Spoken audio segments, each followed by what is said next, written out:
Hey everyone, welcome back. Today I have a collection of some genuinely unsettling confession stories that I think are going to keep you up tonight in the best way possible. Get comfortable, settle in, and if you enjoy the video, please take a second to like and subscribe before we get started. It really does help, more than you know. Alright, let's get into the first one. I found out my therapist was secretly my boyfriend's mother. I want to start by saying that I am a pretty grounded person. I am not someone who spirals into paranoia or looks for hidden meanings in ordinary things. I say that because what I am about to describe sounds like something out of a movie, and I need you to understand that it took me a long time to accept that it was real. About 2 years ago, I went through a breakup that hit me harder than I expected. My relationship with someone I had been with for almost 4 years ended badly, and I was not handling it well on my own. A friend suggested therapy. I had never been before, but I was desperate enough to try anything, so I asked my primary care doctor for a referral. She sent me to a therapist named Dr. Carol Weston. Dr. Weston was warm, professional, and immediately put me at ease. She had an office downtown with soft lighting and plants on every windowsill. She was somewhere in her late 50s, well dressed. With reading glasses, she kept pushing up her nose while she took notes. She was exactly what I imagined. When I thought of a good therapist, she listened without interrupting. She asked questions that made me think. She remembered everything I told her from session to session without checking her notes. Over the next several months, I told her everything. I mean everything. I talked about the breakup in detail. I talked about my childhood and my relationship with my parents. I talked about my fears around intimacy and why I had always struggled to let people in. I talked about my patterns in relationships, the specific ways I self-sabotaged, the things that triggered my anxiety. I talked about experiences I had never said out loud to another person. Therapy was working. I felt lighter after every session. I felt like I was finally understanding myself in ways I had avoided for years. About 8 months into seeing Dr. Weston, I started dating someone new. His name was James. We met through a mutual friend at a small dinner party. He was easy to talk to, thoughtful, and had a calm energy that I was drawn to immediately. We started seeing each other casually, and it became serious faster than I expected. He was kind in a specific way that felt rare. He seemed to understand things about me without me having to explain them. Looking back, I now understand why that felt so natural. After about 3 months of dating James, he told me he wanted me to meet his family. His parents were hosting a Sunday dinner at their home, just immediate family. He said his mum loved cooking for people and that he thought I would really like her. I was nervous but excited. It felt like a real step forward. We pulled into the driveway of a house in a quiet neighbourhood about 30 minutes from the city. James's younger sister met us at the door and walked us inside. The house smelled like roasted garlic and something baking in the oven. I could hear a woman's voice from the kitchen calling out that dinner would be ready in 20 minutes. James put his hand on my back and guided me toward the kitchen to introduce me. His mother was standing at the stove with her back to us. When she turned around, I felt the blood drain from my face. It was Dr. Weston. She was wearing an apron instead of her blazer, and her hair was down instead of pulled back, but it was unmistakably her. Same face, same glasses pushed up her nose, same calm expression. Her eyes landed on me and something crossed her face. Not surprise exactly, more like a careful, measured stillness, the kind of expression someone makes when they have prepared for a moment. James said, "Mum, this is her." Dr. Weston smiled and extended her hand and said it was so nice to finally meet me. She said James had told her so much about me. I shook her hand. I do not remember what I said. I remember my ears were ringing. We sat down to dinner, and I moved through the next 2 hours in a fog. I watched Dr. Weston across the table, laughing with her son, refilling glasses, asking me questions about my work. She was warm and engaging, and acted as though we'd never met before in our lives. Not once did she acknowledge our sessions. Not once did she slip or reference anything I had told her. She was completely composed. On the drive home, James said he was glad I finally got to meet her and that he thought it went really well. I told him I thought so too. I said I was tired from the week and leaned against the window and did not say another word for the rest of the drive. That night, I could not sleep. I lay in the dark and tried to work out the timeline. I had started therapy 8 months before I met James. The referral had come from my doctor. I had not chosen Dr. Weston out of a directory or found her online. My doctor had specifically sent me to her. I thought about the dinner party where I had met James. It had been hosted by a mutual friend. I had been introduced to him by that friend. I started thinking about how that friend knew him, and I realised I had mentioned that friend multiple times in therapy. I had talked about her parties. I had talked about my social circle in detail. I thought about how quickly James had seemed to understand me, how he seemed to know exactly what I needed emotionally, how he had never pushed me on the things I was sensitive about, as though he already knew where the edges were. I thought about how Dr. Weston had looked when she turned around from that stove, that stillness, that preparation. The next morning I called Dr. Weston's office and left a message saying I needed to speak with her urgently. She called me back within the hour. I told her I had met her son. I told her I needed to understand what was happening. I kept my voice as steady as I could. There was a pause on the line. Then she said she owed me a real conversation. She asked me to come in that afternoon. When I sat down in her office, she was different. The professional composure was still there, but something underneath it was different. She told me that James had mentioned meeting someone he really liked several weeks before our relationship became serious.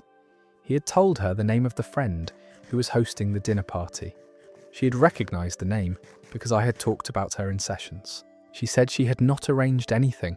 She said the connection was coincidental. But then she said something that made my stomach drop. She said that after it became clear James and I were becoming serious, she had made a decision not to tell me.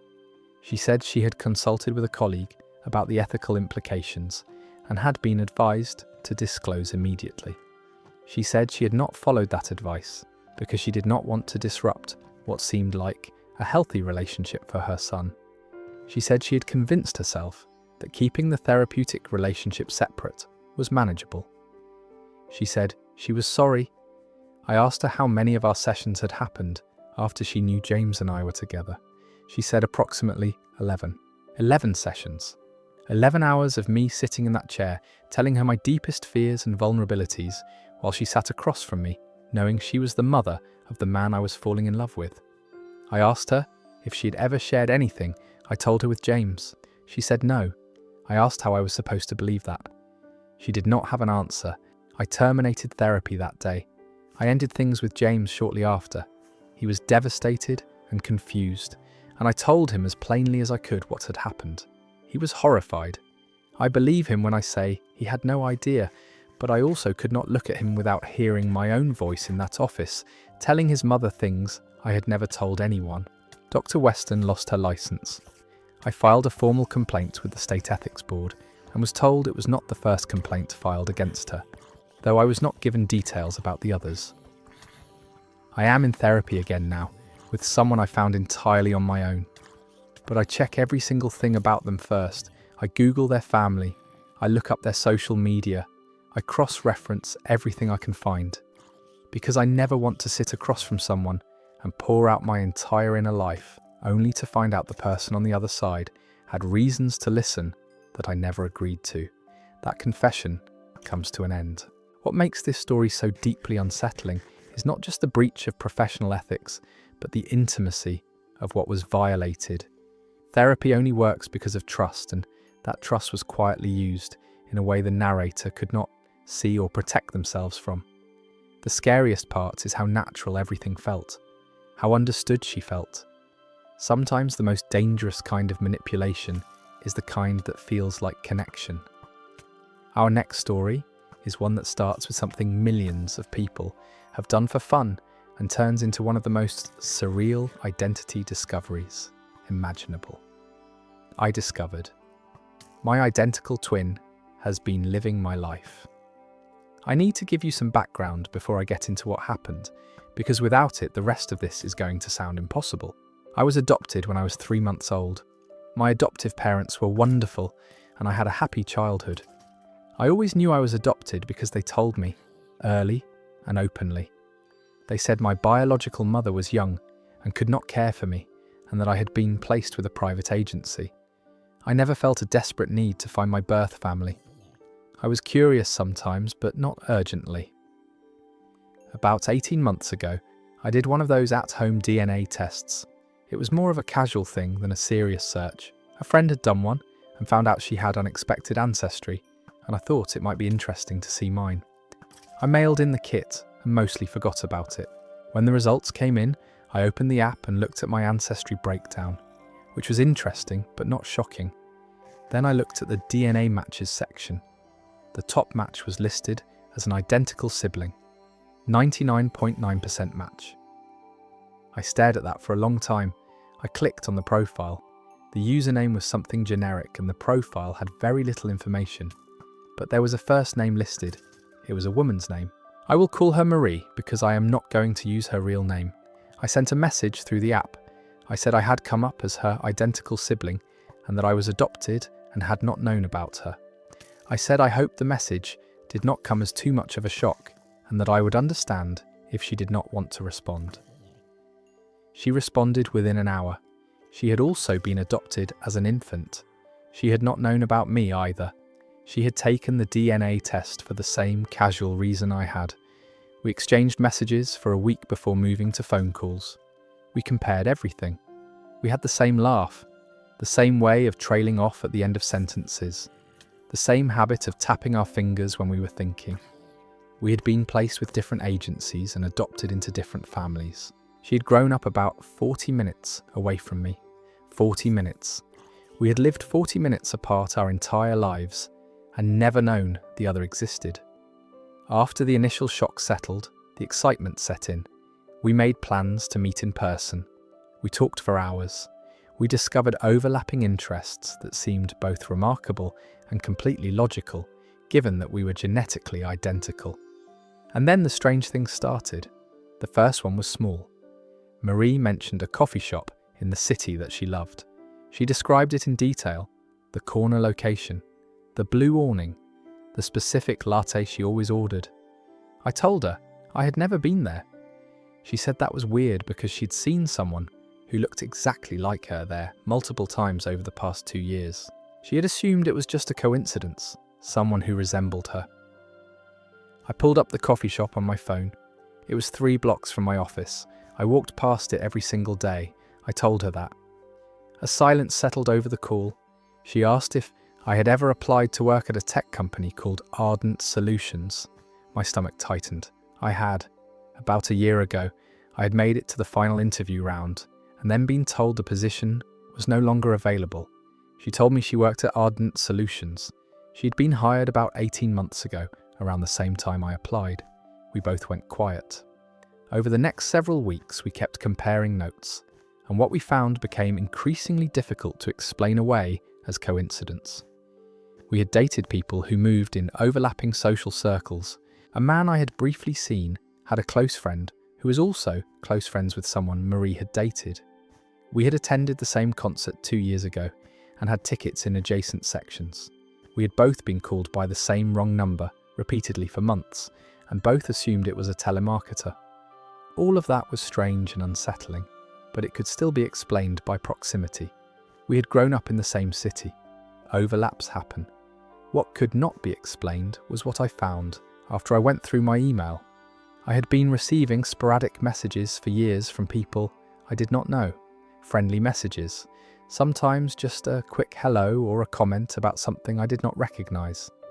I had always assumed they were spam or sent to the wrong address. I had ignored most of them and deleted some.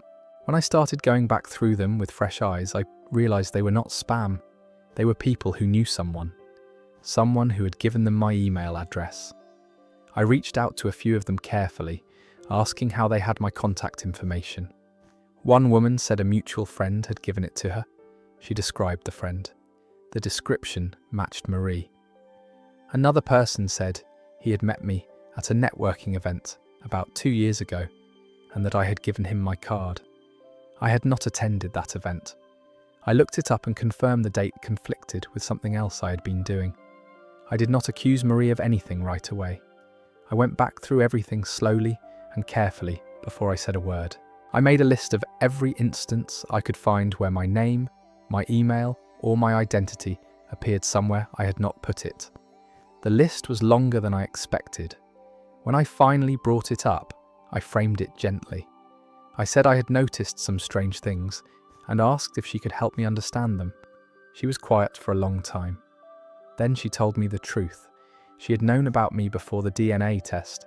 She had been given non-identifying information about her adoption years ago, and through a combination of that information and a private search she had conducted, she had located me about 3 years before we officially connected through the DNA site. She said she had not known how to approach me. She said she was afraid of rejection. She said she had just wanted to be close to my life without disrupting it. So she had watched from a distance at first. Then she had started inserting herself in small ways. She had gone to places she knew I frequented. She had introduced herself to people in my orbit using my name in passing. She had used my email to sign up for things she thought I would be interested in, assuming I would appreciate the overlap when we eventually connected. She said she thought it would feel like fate when we finally found each other officially. She said she never meant for it to feel wrong. I did not speak to her for 2 months after that conversation. I needed time to figure out how I felt about someone who had spent 3 years quietly orbiting my life without my knowledge. Someone who shared my face and my DNA and had used both in ways I had never consented to. We are in contact again now, carefully. We are both in therapy separately, working through what it means to discover someone who is biologically you, but emotionally a stranger. Someone who wanted closeness so badly they reached for it in the most disorienting way possible. It is the strangest relationship I have ever tried to build. Because no matter what she did, she is still the only person on Earth who is genetically identical to me. And I am still trying to figure out what that means. That story ends there. The idea of someone who shares your face quietly, stepping into the edges of your life, is the kind of thing that sits with you long after you stop listening. What makes it so layered is that underneath the unsettling behaviour is a profound loneliness. Someone reaching for connection in the only way they knew how. It does not make it okay, but it makes it deeply human and deeply complicated. Our next story moves from identity into something even more personal. It is about finding something in a family home that completely reframes your entire childhood. I found evidence that my parents tried to return me as a baby. My mother passed away last spring after a long illness. She and my father had been divorced since I was in college, and my relationship with both of them had always been warm, but somewhat surface level. We talked on holidays. We shared meals at Christmas. We were not the kind of family that went deep. I had always assumed that was just our personality as a unit, that some families were simply more private than others. After my mother's funeral, I was responsible for cleaning out her house. She had lived alone for many years in the same place I grew up, and she had not been a minimalist. There were rooms full of paperwork and boxes and things accumulated over decades. My aunt helped for the first few days, but eventually it was just me going through everything room by room. I found the box in the back of my mother's bedroom closet, behind winter coats and a broken vacuum cleaner. It was a plain cardboard box with a masking tape label that just said miscellaneous. I almost set it aside without opening it. I was tired and I'd been going through boxes for days, and most of them contained exactly what the label suggested. Old receipts, expired warranties, nothing meaningful. But I opened it. On top was a stack of birthday cards she had saved. Cards I had made her in elementary school, with crayon drawings on the front. I sat on the floor and looked through them and cried a little, the way you do when you're cleaning out someone's house and you keep finding evidence of ordinary love. Underneath the cards was a manila envelope. It was sealed with dried tape that cracked when I opened it. Inside were documents I did not immediately understand. There were 2 letters from something called the Hargrove Private Family Services Agency. I had never heard of it. The letterhead showed an address in a city about 2 hours away. The first letter was dated when I was 11 months old. It was addressed to my parents by name. It acknowledged receipt of their inquiry and stated that the agency had received their formal request to place a child for readoption. It said a caseworker had been assigned and would be in touch within the week to begin the intake process. I read that sentence 4 times. A formal request to place a child for readoption. I was the only child my parents ever had. I kept reading. The second letter was dated about 3 weeks after the first.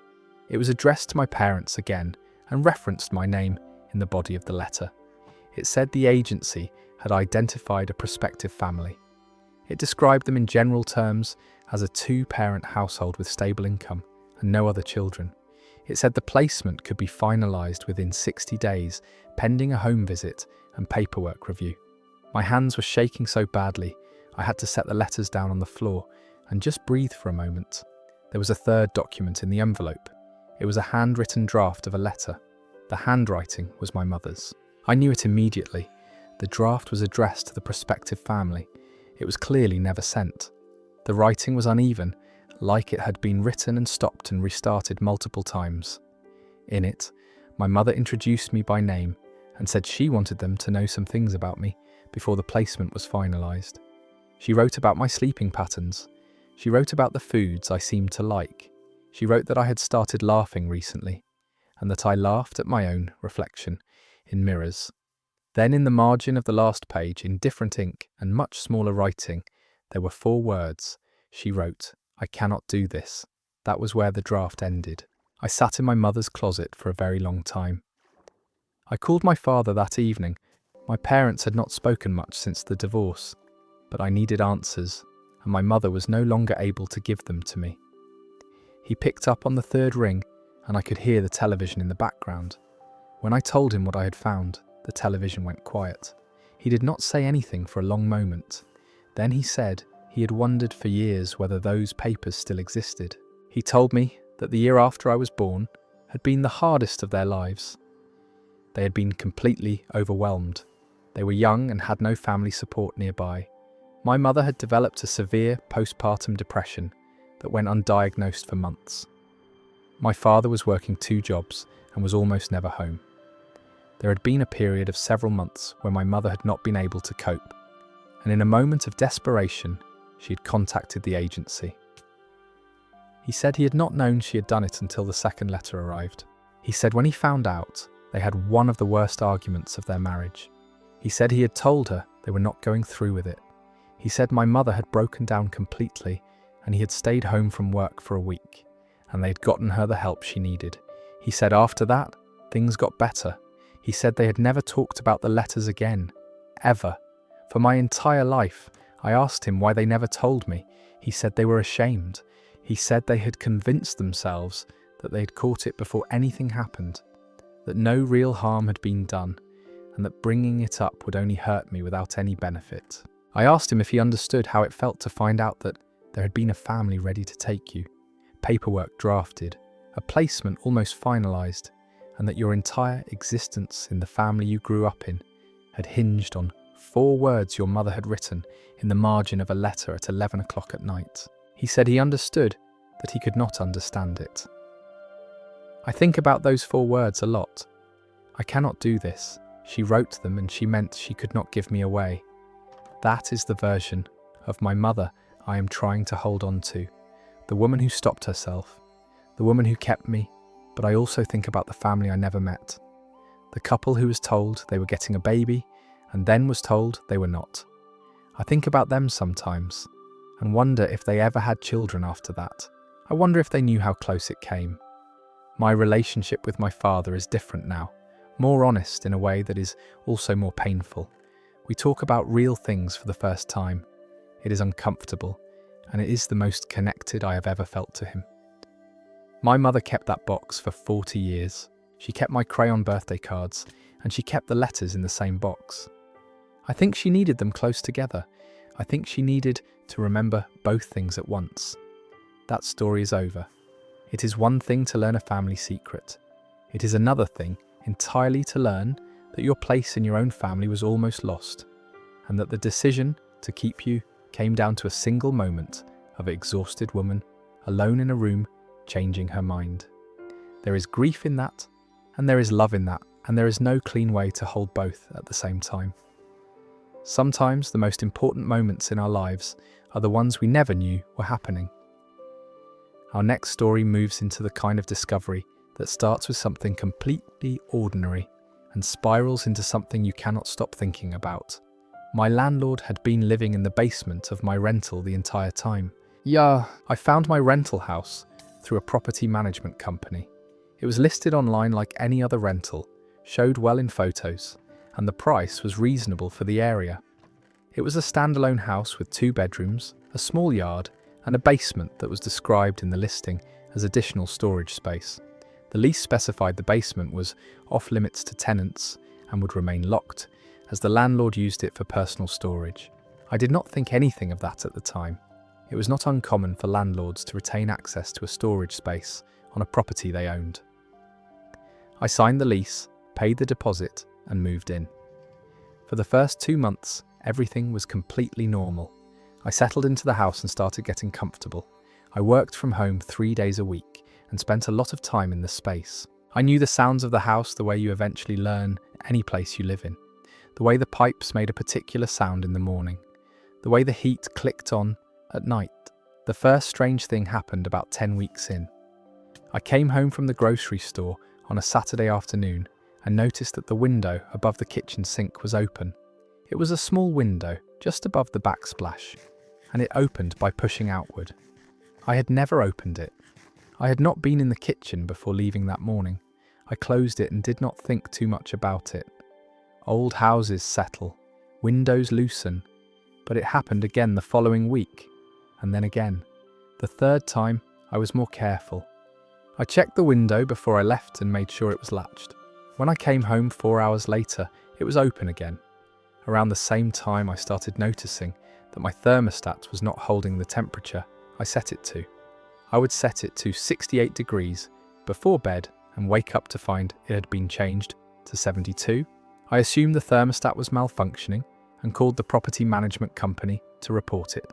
They sent someone to check it, and the technician said there was nothing wrong with it. Then food started going missing, not in a dramatic way at first. I thought I was just miscounting. I buy the same things every week, and I know roughly how long they last. But I kept running out of things earlier than I should have. A loaf of bread that should have lasted a week was gone in 4 days. A block of cheese I had barely touched disappeared. I started wondering if I was sleepwalking and eating without realizing it, which had never happened before, but I could not explain it otherwise. I started keeping a written log. I noted what I had and when. I tracked it carefully for 2 weeks. The results were impossible to dismiss. Food was disappearing in amounts I was not consuming. By this point, I was genuinely unsettled. I had started sleeping badly. Every small noise in the house felt louder than it used to. I became hyper-aware of sounds I had previously filtered out.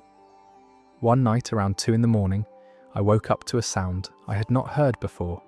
It was below me, a slow, deliberate movement, like someone shifting their weight on a floor. I lay completely still and listened. My heart was pounding so loudly I was afraid it would drown out whatever I was hearing. The sound lasted for about 30 seconds and then stopped. I did not sleep again until the sun came up. The next evening, I went to the basement door. It was a plain wooden door off the kitchen, secured with a padlock that the property management company had put there. I stood in front of it for a long time. Then I went to my toolbox and got a bolt cutter that I had bought years ago and never used. I cut the padlock. I pulled open the door and stood at the top of the stairs. The smell that came up was not the smell of storage. It was the smell of a lived-in space. Faint but unmistakable. Food, soap, the particular warmth that comes from a space where a person spends a lot of time. I reached for the light switch at the top of the stairs and flipped it on. The basement was furnished. Not fully, but enough. There was a narrow bed against the far wall with a pillow and a folded blanket on top. There was a small table with a lamp, a shelf with several books and a battery-powered radio. a mini refrigerator, a hot plate, a plastic storage bin with clothes folded inside. Against the wall closest to the kitchen was a small door I had not known existed. It was set into the wall at an angle and opened, when I pushed it, into a narrow space that connected to the garage. My garage, which I had assumed did not connect to the basement. I called the police from the kitchen while I stood there with every light in the house on. The officers who arrived searched the property. The person was not there, but the food in the mini refrigerator was fresh. There were dishes that had recently been washed and stacked. The radio was warm. Whoever had been living there had not been gone long. The property management company was contacted that night. The following day, I received a call from the actual property owner, the landlord listed on my lease. He was completely incoherent on the phone, denying everything, telling me the basement was storage, telling me I had broken the terms of my lease by cutting the padlock. The police ran his background.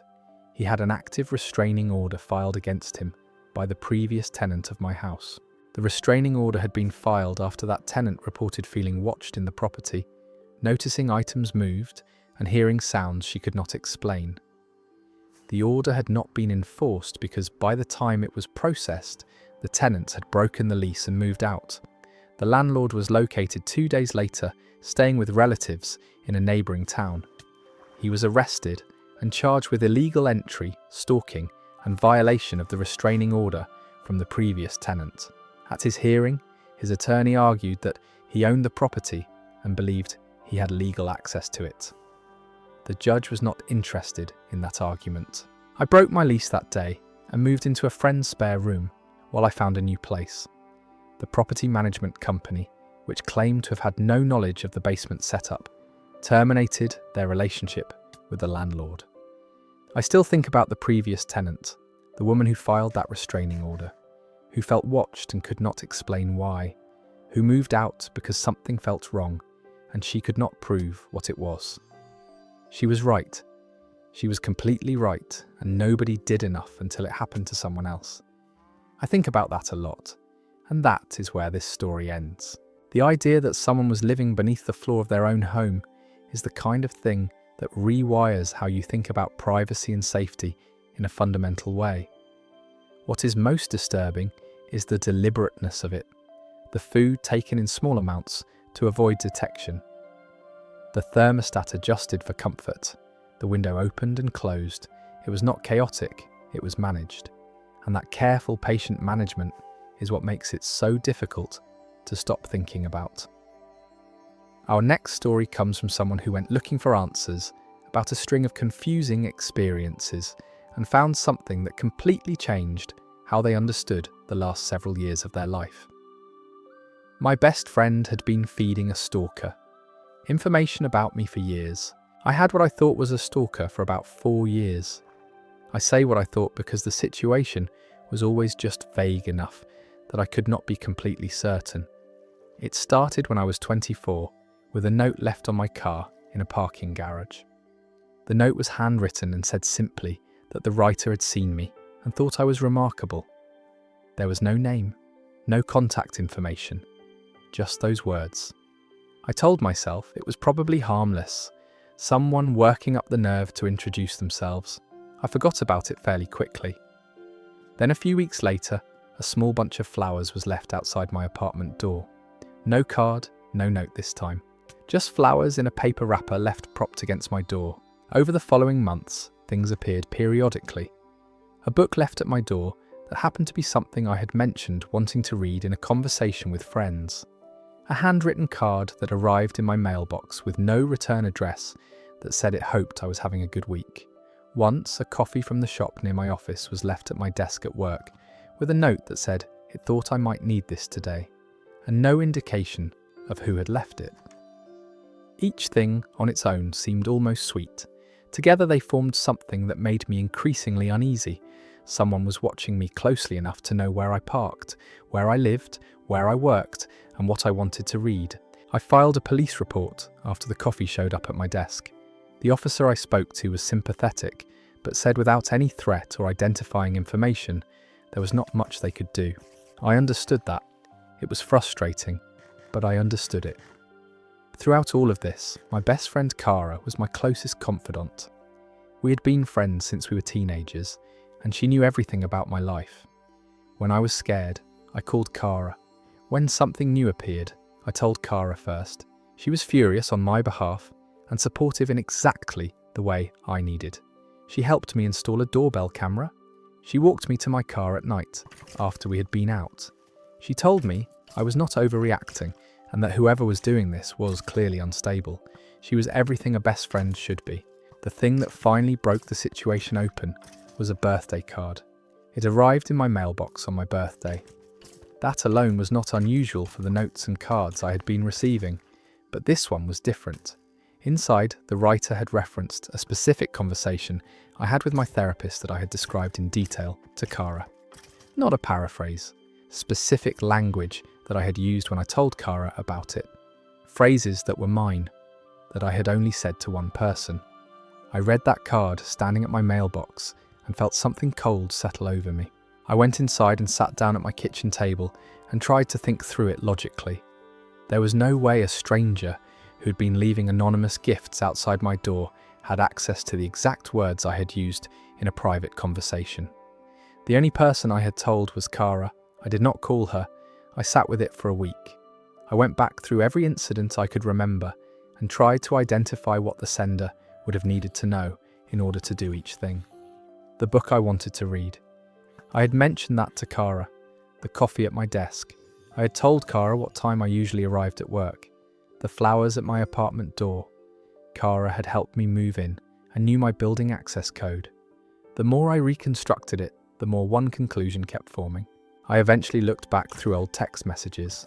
I was looking for anything that might tell me when Cara had become close to someone she had never introduced me to, anyone unusual in her life.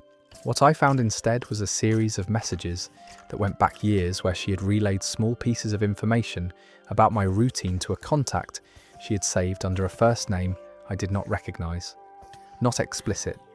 She had not said here is where she parks, or here is her address.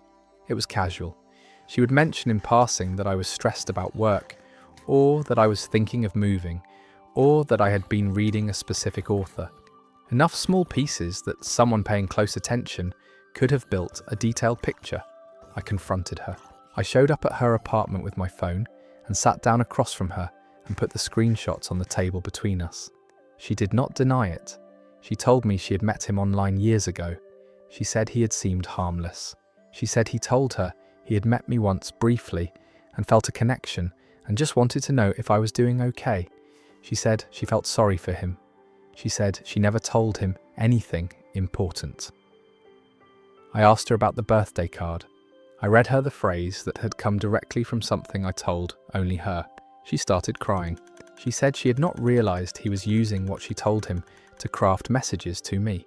She said she thought he was just a lonely person who admired me from afar, and that she was doing something kind by giving him small reassurances that I was well. She said she had told herself it was harmless. 4 years.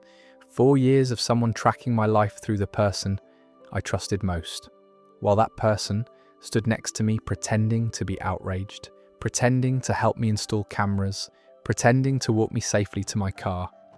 I called the police again with the screenshots and the name from her contacts. The man was identified and located. He had a history I will not detail here, except to say that the pattern with me was not the first time. Cara was not criminally charged. Her attorney argued she had no knowledge of any criminal intent, and the evidence supported that she genuinely believed she was facilitating something harmless.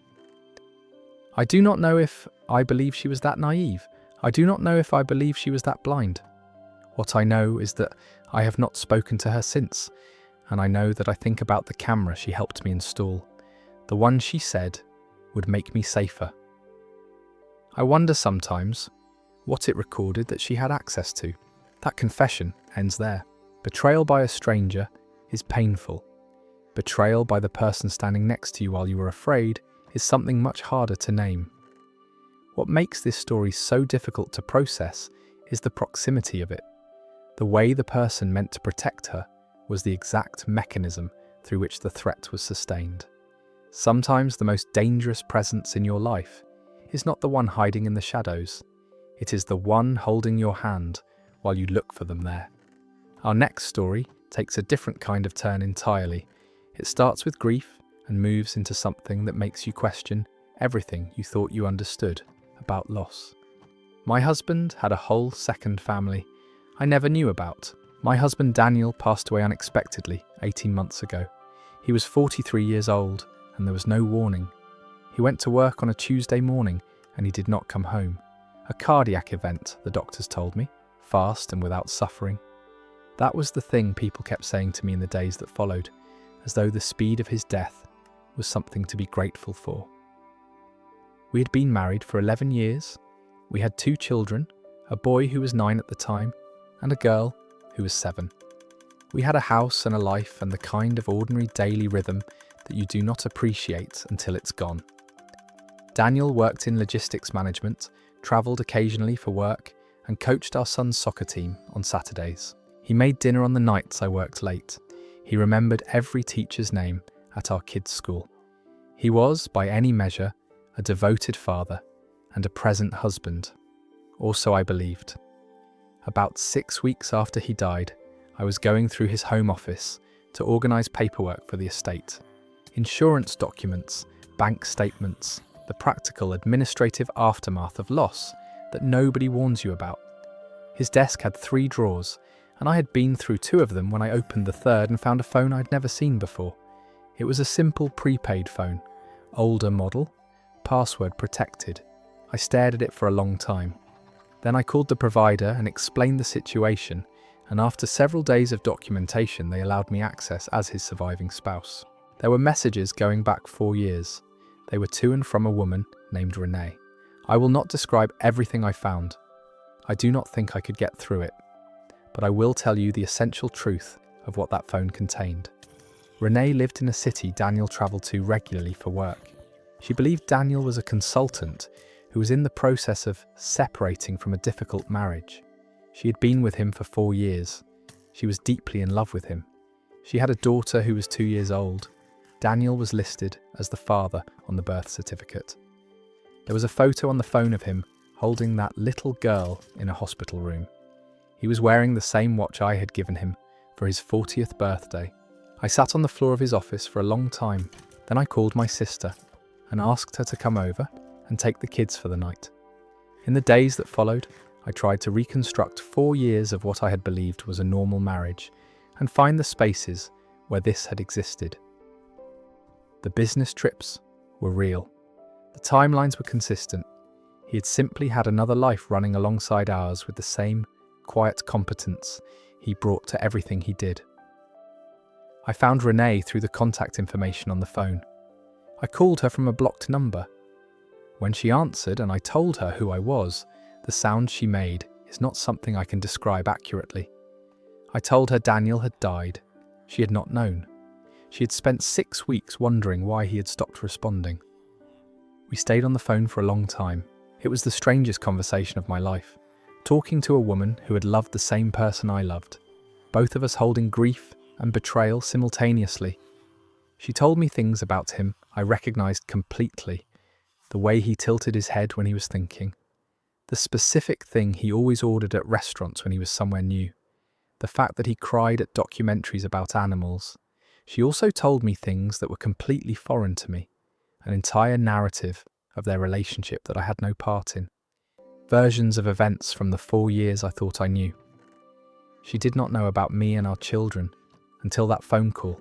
I believe her. The shock in her voice was real. Her daughter was 2 years old.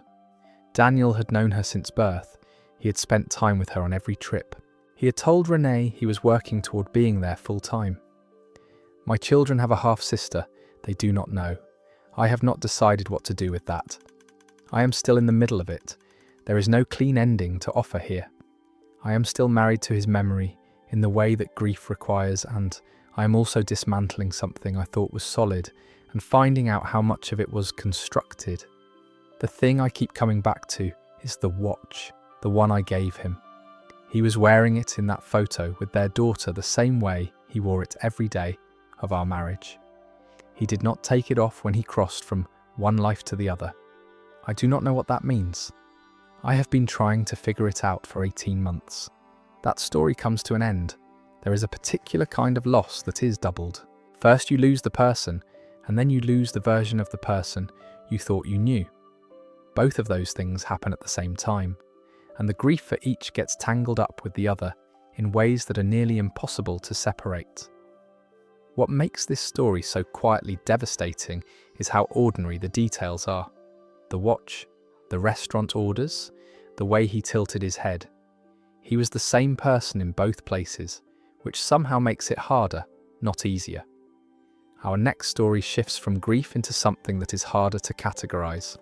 This one is about a pattern that reveals itself slowly over years until the person living inside it finally looks back and sees the shape of it clearly.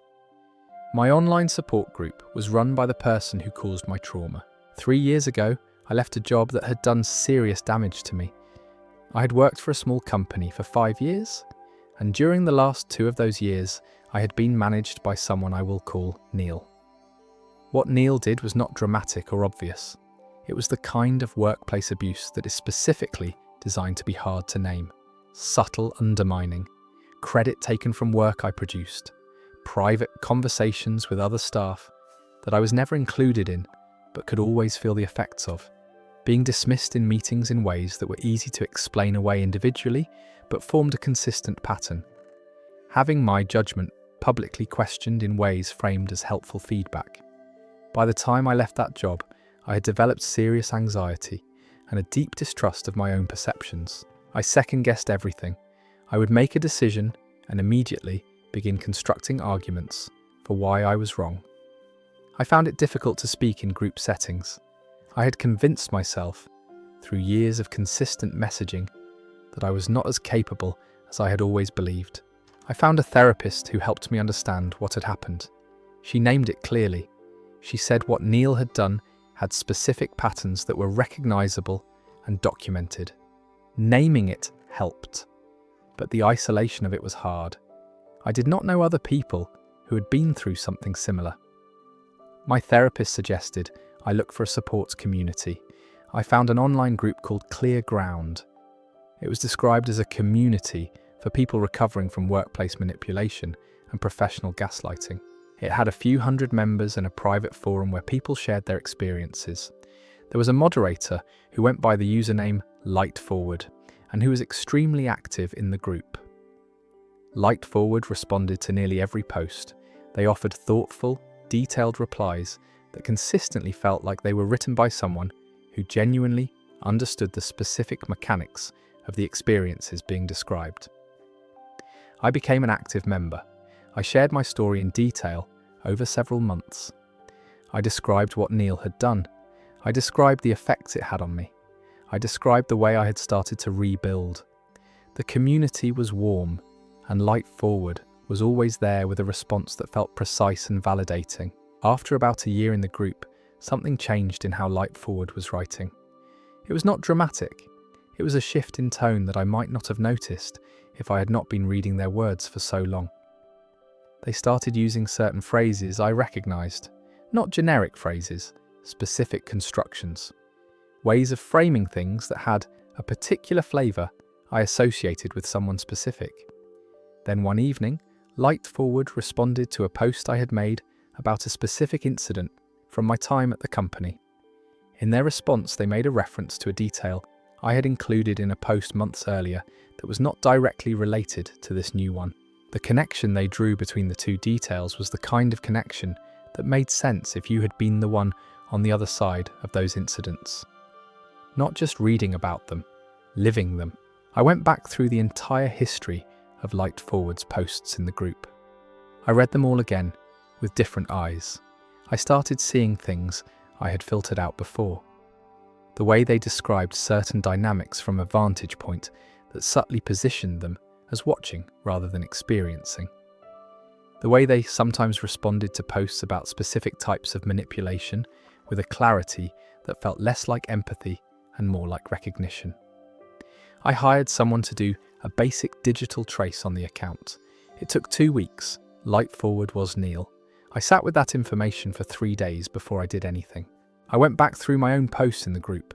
2 years of detailed disclosures about my recovery, specific descriptions of what his behaviour had done to me, the exact ways I had been damaged, and the exact ways I was healing. I had handed all of that directly to the person who had caused it, in a space where I believed I was safe. He had watched me process what he did from a front row seat. He had responded to my posts with words designed to seem helpful. He had been present at every stage of my recovery. I contacted the platform that hosted the group. I provided the documentation. The account was removed and the group was shut down. I was told other moderators of the group were notified, though I do not know what was shared with them. I reached out to the members I had become closest to and told them what had happened. Some of them had also shared deeply personal things in that forum. The responses I received ranged from disbelief to devastation. I reported Neil to the professional licensing body relevant to his field. The process is ongoing. My therapist and I have spent many sessions processing this specific layer of it. The thing she said that has stayed with me is this. She said that what he did in the group was an extension of the same behaviour he had exhibited at work. The need to be present in the experience of someone he had affected. The need to have access to information. The need to feel central. She said that understanding it as a pattern rather than a targeted act against me specifically has helped some of her other clients in similar situations. I am working on whether it helps me. I am not there yet. That confession comes to an end. The violation of a safe space is a specific kind of harm. What makes this story so deeply disturbing is that the support community became an extension of the original wound rather than a place to heal from it. The person seeking recovery was unknowingly delivering a detailed account of their own damage directly to the person responsible. What Neil was doing in that forum was not random cruelty. It was the same pattern of control playing out in a new setting. That recognition that his presence was a continuation and not a coincidence is the most unsettling part of all. Our final story today is about a discovery that starts as a small inconsistency and unravels into something that permanently changes how one person understands their own history. My childhood imaginary friend was actually a real child. This is the confession that has taken me the longest to be able to talk about, because for most of my life, I did not know it was a confession at all. I thought it was just a quirky detail about my early childhood, something to mention at dinner parties when the subject of imaginary friends came up. My imaginary friend's name was Theo. According to my parents, I talked about Theo constantly between the ages of 4 and 7. He was always described as a boy my age with red hair and a green jacket. My parents said I set a place for him at the table. I insisted on walking a certain way to the park because it was the way Theo liked to go. When I started school, I was apparently very distressed because I believed Theo could not come with me. Around the age of 7, according to my parents, I stopped talking about Theo entirely. They said it happened gradually, the way most imaginary friends fade. They said I never mentioned him again. I never thought to question any of this until I was in my early 30s and in therapy for unrelated anxiety, and my therapist asked me during one session about significant childhood memories. I mentioned Theo as an example of an early memory, something vivid and concrete from that age. She asked me to describe him in detail. When I did, I was surprised by how much I remembered. The red hair, the green jacket, a specific way he had of tilting his head, a preference for sitting on a particular step of our back porch, a name for his stuffed rabbit that I had not thought of in decades but that came back to me without effort. My therapist noted that imaginary friends with that level of detail and consistency are not unusual but are on the more vivid end of the spectrum. She asked if I had any other memories connected to him, physical memories, sensory ones. I did. I remembered a smell I associated with him, something mild and specific, a laundry detergent or a soap that I could not identify as an adult, but that had been distinct as a child. I remembered the texture of the green jacket, which in my memory had a particular slightly rough quality. I remembered that Theo had a small scar above his left eyebrow. My therapist said nothing alarming. She was simply curious. She suggested that when I spoke to my parents, I might ask them about Theo, not because she suspected anything, but because detailed sensory memories from early childhood are often worth exploring. I called my mother on a Sunday evening. When I mentioned Theo, there was a pause. She said of course she remembered. She started to say something warm and nostalgic. Then I asked about the green jacket. Another pause. Shorter, but there. She said she was not sure she remembered the jacket specifically. I told her I had a very clear memory of the texture of it. She said children's imaginations were very detailed. I asked if she remembered the scar above the left eyebrow. She said imaginary friends sometimes have very specific characteristics. I noticed she did not say no. I started asking around. I called my father, who has always been more direct than my mother. When I described Theo, he was quiet for a long moment, and then said that I had been very attached to a neighbour child around that age. He said the family had moved away when I was about 7, and that I had been very upset about it. I asked why I would have reclassified a real child as an imaginary friend. He said he did not know. I started making calls. I contacted neighbours who had lived on our street during my childhood. 3 of them had no memory of a child matching Theo's description. A 4th, a woman who had lived 2 houses down and had since moved to another state, remembered exactly who I was describing. She remembered the red-haired boy. She remembered the green jacket. She said he had been about my age and had lived in the rental house at the end of our block. She said the family had been quiet and kept to themselves. She said, one summer, they were simply gone. She said she had always thought it was sad because the boy had seemed to like playing with me. I asked if she remembered the family's last name. She did. I spent several weeks looking into it. What I found was not a family that had quietly moved away. What I found was a missing persons case. Theo's full name was Theodore. He had been reported missing 2 months before his 5th birthday by a family member who claimed his parents had left the area without warning. The case had been opened and then effectively closed when investigators determined the parents had moved voluntarily and had taken the child with them. There was a follow-up inquiry a year later when a relative filed a concern that no contact had been made. That inquiry had not produced findings. Theodore had never been located as an adult. There was no trace of him in any public records after the age of 4. The missing persons case was technically still open. I contacted the investigator now assigned to it. The original detectives were long retired. The current assignee was a woman who handled a caseload of cold cases and spoke to me carefully and professionally. She took down what I told her. She said she would review the case file. She called me back 2 weeks later. She said my account had provided details that were consistent with information in the file that had never been made public. She said the investigation had been reopened. She said she could not tell me more than that. I do not know what happened to Theo. I do not know if the memories I have of him are the memories of a child playing with a neighbourhood friend, or something more complicated than that.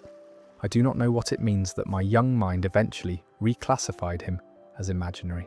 Whether that was grief processing a loss it did not have language for, or whether it was something my mind needed to do to protect itself from something it had witnessed. I may never know. What I know is that somewhere in a case file there is a red-haired boy with a green jacket and a scar above his left eyebrow, and there are investigators who are looking again at a case that was almost forgotten. And I know that sometimes a story you told about yourself for decades is not the story you thought it was. That is where this one ends. Some discoveries do not come with resolution, and this one is still unfolding. What makes it so profoundly unsettling is the innocence at the centre of it. A child processing something difficult in the only way a child's mind can, reclassifying pain into something more manageable. The imaginary friend framework holds the real friend safely in memory without the weight of what actually happened. And what actually happened is still being uncovered. Sometimes the things we carry without knowing we are carrying them are the most important things of all. I found out my entire friend group had a secret chat about me for years. I am going to start with the part that still stings the most, which is that I found out by accident. Not through a brave confrontation or a guilty confession. I found out because one person in the group made a mistake with their phone. And that mistake cracked open 4 years of something I had never suspected existed. My friend group had been together since our mid-20s. There were 7 of us in the core group, people who had met through various overlapping connections and solidified into something that felt like genuine chosen family. We had a group chat that I was part of, a shared history of birthdays and holidays and hard times, and the kind of closeness that made me feel genuinely lucky. I trusted these people completely. I had been through real things with them. Loss, career changes, relationship breakdowns. They had held space for me during the hardest years of my adult life. The discovery happened on an otherwise ordinary Thursday evening. I was at dinner with one member of the group, a woman I will call Danny, who was one of my closest friends within the broader group. We were at a restaurant we liked, sharing a bottle of wine and catching up. At some point during dinner, Danny's phone lit up on the table. She reached for it out of habit, the way everyone does, glanced at the screen, and then her expression did something I could not immediately read. She put the phone face down on the table and said it was nothing. But I had already seen the notification. It showed the name of the group chat, which was not our regular group chat. Our group chat was labelled with all 7 of our names. This one was labelled with 6 names. My name was not among them. I did not say anything in the moment. I picked up my glass and redirected the conversation and watched Danny relax back into the evening. But the rest of dinner felt like sitting inside a held breath. That night, I thought about whether I was being paranoid. Maybe it was a planning chat for a surprise for me. Maybe it was something completely mundane that had nothing to do with me, despite my name not being in it. I gave myself a week to see if anything materialized, a party, a celebration, an explanation. Nothing came. After 2 weeks, I made a decision. I created a secondary account on the messaging platform the group used, using an email address I had set up for something unrelated. I requested to join the group under a name that meant nothing. One of the 6 members, someone I had always considered on the more peripheral end of the group, accepted the request without checking who I was. What I found was a chat history going back 4 years. 4 years? The group had been created 3 months after I had joined the broader friend group. The timing was not a coincidence. The earliest messages in the history were about me. I want to be careful here, because I do not want to dramatize what I found into something it was not. It was not malicious in an obvious way. There were no messages calling me names or wishing me harm. What it was a sustained private commentary on my life that was petty and patronizing and dishonest in a way that is harder to articulate, but not harder to feel. There were threads about my relationship at the time and what the group really thought of my then partner, expressed in terms they would never have used to my face.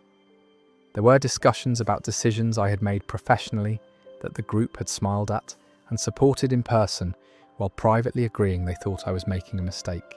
There were messages that described things I had shared in vulnerable moments, with commentary that ranged from dismissive to unkind. There was a recurring thread about something they called my spiral moments, which appeared to refer to times I had been emotionally raw with the group, and those threads were written with a tone I can only describe as tired and slightly contemptuous. And then there was the thread about my mother. My mother had been seriously ill 2 years ago. I had leaned on this group during that time, more than I had leaned on anyone. I had cried in front of them. I had called some of them from hospital waiting rooms. They had shown up physically and held my hand and told me they were there for me. In the chat, there was a long thread from that period. Several people had written about how exhausting it was to manage my emotions during that time. One person wrote that they loved me, but did not know how much more they could take. Someone else responded with a string of agreements. Danny, my closest friend in the group, the one whose phone had given the whole thing away, had written that she thought I had become a different person over the last couple of years, and not in a good way. I closed the app. I sat on my kitchen floor with my back against the cabinet, and I tried to understand what I was feeling. It was not clean anger, it was something more complicated, because the messages were not the words of people who hated me. They were the words of people who were tired of me, who had been maintaining a version of friendship that had quietly become a performance, who had given each other a private room to say the things they had decided not to say out loud, which meant that every time they showed up for me, every hug and supportive message and hand held in a waiting room had been something they went home and processed in a chat I was not allowed to see. I ended the friendships, not all at once and not dramatically. I began declining invitations. I became less available. When people reached out to check on me, I responded warmly but briefly.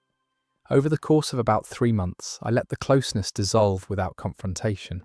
Only Danny noticed the shift enough to ask me about it directly. She came to my apartment one evening and sat across from me and asked if she'd done something wrong. I told her, very calmly, that I knew about the group chat. I said I had seen enough. I did not tell her how I had seen it. Her face went through several things in quick succession. Shock, then a particular kind of shame that told me everything I needed to know about whether she was going to try to explain it away. She did not try to explain it away. She said she was sorry. She said the chat had started as venting and had become a habit that no one had ever stopped to question. She said she knew it was wrong. She said a lot of things, some of which were probably true. I told her I appreciated the apology and that I needed her to go. I have a smaller life now in terms of the people in it. I have 2 or 3 people I trust in a way that feels real rather than performed. I do not miss the group the way I expected to. What I miss is the version of it I believed existed. The one where 7 people genuinely loved each other and showed up without a private room where the real feelings went. That version was not real. I built a life around something that had a back door I did not know about. And the strangest part, the part I still sit with, is that some of the support was real even inside the deception. People showed up. They answered the phone. They drove across the city. They did those things while also maintaining a space where they said things they should not have said. I do not know what to do with that yet. I am not sure there is a clean answer. What I know is that I will never again assume that the face of a friendship is the whole of it. That confession ends there. There is something uniquely disorienting about discovering that the people who knew you best were also the people maintaining a private version of you that you were never invited to see. It is not the cruelty that is hardest to recover from.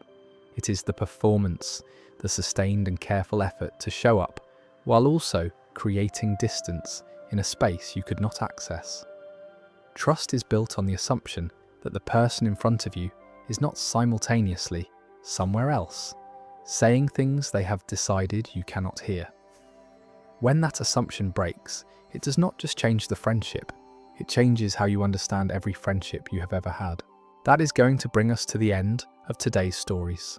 Every single one of these confessions is a reminder of how much can exist beneath the surface of ordinary life, how much people conceal, how much gets buried, and how often the truth finds its way back out eventually, no matter how carefully it was hidden. If these stories gave you something to think about or kept you company tonight, I am glad. If you enjoyed the video, please like it and subscribe to the channel. It genuinely helps, more than you know, and lets me know to keep bringing you content like this. Thank you so much for listening. I will see you in the next one. I realized I was the subject of a long-running psychology experiment. I want to be clear that I am not a paranoid person. I have never been someone who looks for patterns that are not there or assigns meaning to ordinary coincidences. I am an accountant. My entire professional life is built around precision and evidence. So when I tell you what I discovered, I want you to understand that I resisted the conclusion for a long time because it seemed too extraordinary to be true. It started with a feeling I could not shake about a man I had known for almost 2 years. His name was Patrick, and I had met him at a community evening class I took on a whim, a photography course at a local community centre. He was friendly and easy to talk to, and we became casual friends over the course of the 10-week class. After it ended, we stayed in touch. We would get coffee occasionally and talk about the kinds of things you talk about with someone you like, but do not know deeply. Work, news, small personal updates. What started to bother me about Patrick was something I struggled to articulate for a long time. He asked questions very precisely, not in a way that felt intrusive or strange in any individual conversation. But when I thought about the totality of our interactions, I noticed that he collected information in a very systematic way. He would ask about something I had mentioned weeks earlier in a way that showed he had retained it exactly. He would steer conversations towards specific topics in ways that seemed casual, but on reflection felt directed. He was genuinely interested in how I made decisions. He would pose hypothetical scenarios and then listen to how I reasoned through them with a quality of attention that was intense without seeming unusual in the moment. I started paying closer attention. Over a period of about 3 months, I kept a private log of our conversations. Not because I suspected anything specific yet, but because the feeling that something was slightly off would not leave me, and I wanted to see if the log revealed a pattern or reassured me there was nothing there. The log revealed a pattern. Patrick's questions fell into identifiable categories. He was consistently interested in how I responded to uncertainty, how I handled situations where I had incomplete information and had to act anyway, how I weighed short-term discomfort against long-term benefit, how I responded to social pressure from people I trusted versus people I did not know well, how my behaviour changed in environments I was comfortable in versus environments that were new to me. He was building a behavioural profile. I did not know why. I did not know if he was doing it consciously or if it was simply the way a particularly curious person engaged with the world. But once I saw the shape of it, I could not unsee it. I started looking into Patrick outside of our conversations. He had a professional profile online that listed him as a consultant for several research institutions. The consulting work was described in vague terms. I found his name attached to a research paper published by a university psychology department about 4 years earlier. The paper was about naturalistic behavioural observation, which is a methodology that involves studying people in their natural environments without their knowledge that they are being studied. I read the paper carefully. It described a study in which participants were observed over an extended period through what the paper called organic social integration, meaning the researchers became part of the subjects' lives naturally rather than recruiting them formally. The paper noted ethical considerations around consent and stated that the study had received institutional approval under a specific protocol that I looked up. That protocol allowed for observational studies without informed consent under certain conditions. I contacted the university. After several emails and 1 phone call, I reached someone in the ethics compliance office who confirmed that Patrick was a researcher affiliated with the department and that he was currently working on a long-term behavioural study that had been approved under the Naturalistic Observation Protocol. I asked if I could find out whether I was a participant in any active study. There was a pause. The person I was speaking to said they were not able to confirm or deny the participation of specific individuals. That answer told me everything I needed to know. I called Patrick and told him what I had found. I told him I had contacted the university. I told him I had read the protocol. I told him that I wanted to know directly whether our friendship had been a research relationship without my knowledge. He was quiet for a long time. Then he said that what I was describing was a very serious allegation and that he would need to speak with his department before he could respond. I told him I was not interested in waiting for his department to decide how to respond. I told him I wanted him to answer me as a person I had considered a friend. He said he cared about my well-being. He said the research had always been conducted with the intention of causing no harm. He said he hoped I would understand when he had the chance to explain the full context. He never did explain. His phone number was disconnected within a week. His professional profiles were updated to remove any reference to the research institution. My follow-up emails to the University Compliance Office were eventually met with a response saying the matter had been reviewed internally and found to be consistent with approved protocols. I filed a formal complaint with the ethics oversight body that governed the university's research. The process is ongoing, and I do not know what the outcome will be. What I know is that for almost 2 years, I had what I believed was a genuine friendship with someone who was potentially documenting my behaviour, my decision-making patterns, and my personal disclosures as research data without my consent. Every coffee, every hypothetical question, every time I reasoned through a problem out loud, while he listened with that quality of careful attention, all of it potentially logged and categorized somewhere in a research file under a subject number. I do not know how many other people were part of whatever study this was. I do not know what the research was ultimately trying to understand, or what conclusions were drawn from it. What I cannot stop thinking about is a specific conversation Patrick and I had about 6 months into knowing each other. He had asked me how I thought about trust, what made me decide to trust someone, what it would take for that trust to be broken. I had answered him honestly and at length. I remember thinking it was a good conversation, the kind that makes you feel known. I think about that conversation differently now, and that is where this story ends. The idea of a friendship that was also a study is unsettling in a very specific way because it calls into question the nature of connection itself. If someone is observing you systematically while also engaging with you warmly, which version of the relationship was real? Both of them can be true simultaneously, and that is exactly what makes it so hard to process. The warmth and the documentation coexisted. The care and the data collection ran alongside each other.